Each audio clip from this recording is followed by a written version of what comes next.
Hey, friendo, Steve here. Welcome back to the channel. It's time to say a prayer, say a eulogy for Hell in a Cell. That's right. Apparently, the WWE pay-per-view is dead. That's according to WrestleVotes, who told Give Me Sport just today that their sources are saying to them that the Hell in a Cell pay-per-view is dead. Let's see if I can get the actual quote here. The show itself, I think, is completely dead. That match, from what I understand, means a lot to Hunter, Paul Levesque. Just think of the classics that he's had in there.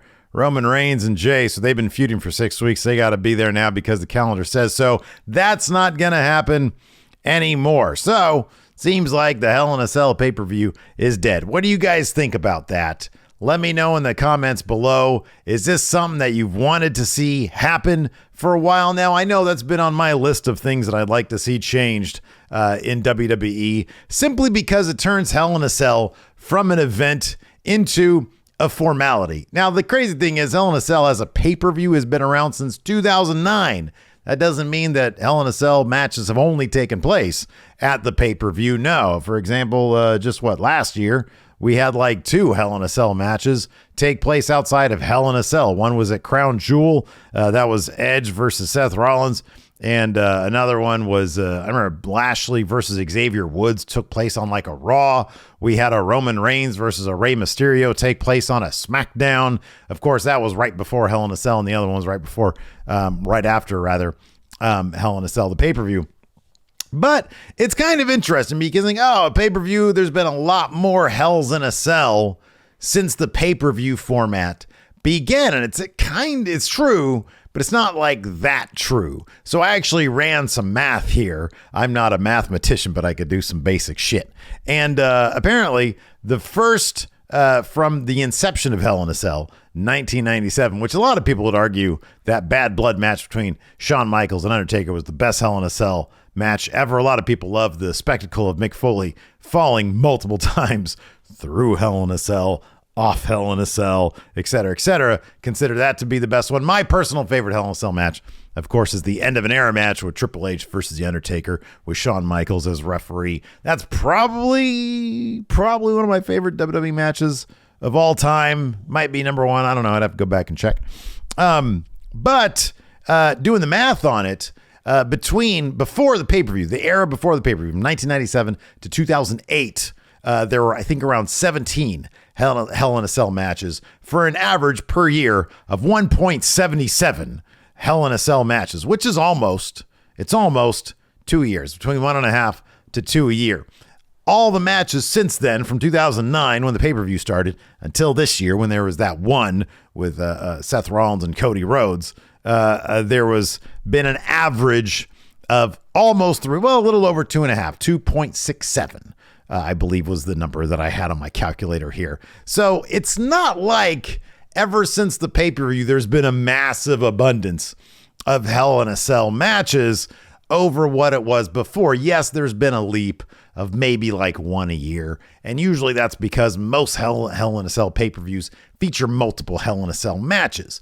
The biggest problem really is that it lacks any sort of, let's say, unpredictability.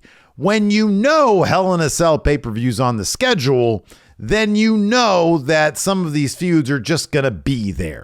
As opposed to, you've got a really hot feud. How can we escalate things? Oh, I know. Hell in a Cell. Because let's face it, I'm going to go close here. Hell in a Cell matches are kind of overrated. It's just a glorified cage match, really. Nobody goes through Hell in a Cell anymore. Nobody goes off Hell in a Cell anymore unless your name is Shane McMahon, who's done it twice over the past 10 years, one on The Undertaker and one on Kevin Owens.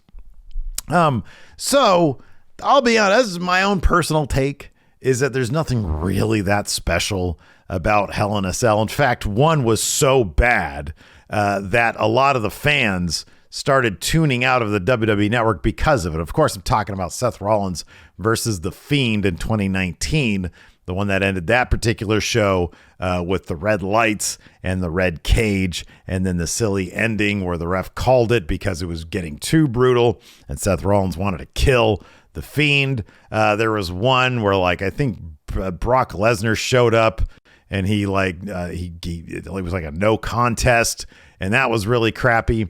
So by and large, Hells in a Cell are kind of not that great anyways. One interesting stat also, and I know some of you will push back on this in the comments, and that's fine, just be nice about it, is I looked up Dave Meltzer star ratings. Now I know it's one man's opinion, it's Dave Meltzer, who cares, right? Well, here's the thing. Dave Meltzer, generally speaking, you can nitpick about half a star here, quarter star there, but generally speaking, he's a decent sort of test as to whether or not a match is crap or if it's perceived as being pretty good.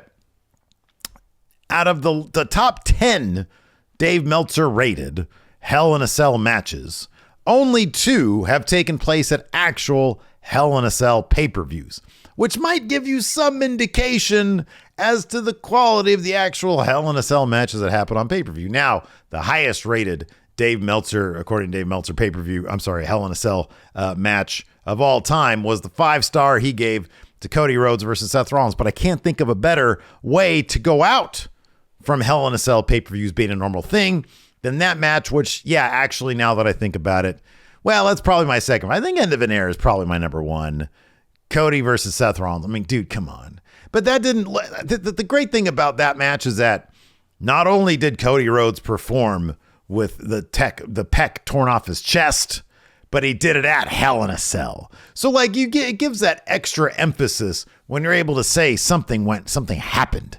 Oh, it happened at Hell in a Cell. But now we're not really going to get that anymore because we'll get like maybe one of them a year, like one special Hell in a Cell, maybe at a WrestleMania, maybe at a Crown Jewel, because the Saudi government probably likes those kind of matches because it tickles the nostalgia bone and they seem to be all about that. Yeah, they're not a necessity. Honestly, in my opinion, they really should go back to just being used like maybe once a year. My preference would be the same as the WWE draft. Do one every 3 years so that when you say those words, Hell in a Cell, you know you're going to get something special. And then everybody will start thinking to themselves, okay, what crazy thing am I going to do? You know, Seth Rollins is going to be like, choke slam me through the cage. And hopefully people will say, no, don't do that anymore.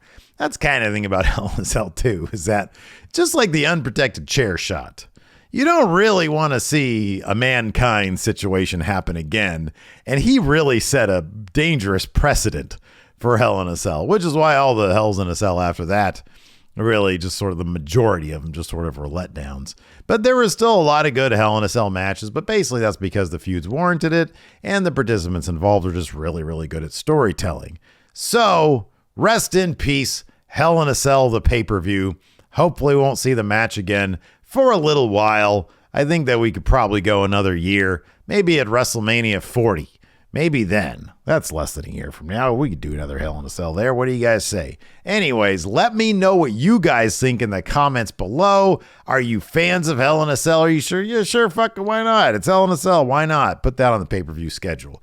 Are you a bigger fan of them bringing back old pay-per-view names like No Mercy, Backlash, Armageddon, Taboo Tuesday, December to Dismember? What pay-per-view would you like to see come back? Or do you want them to stick to, like, yeah, I want to go back to like the old days and there's like 2 pay-per-views a year. That'd be cool. Make them 3.5 hours. Oh man, that'd be great. I'm joking. I don't want to see that shit. Anyways, let me know what you guys think in the comments below. Check out this video right here. She's sleeping over there. She likes to sleep while I talk. I had something about my voice makes her feel sleepy, which probably isn't good for my YouTube career.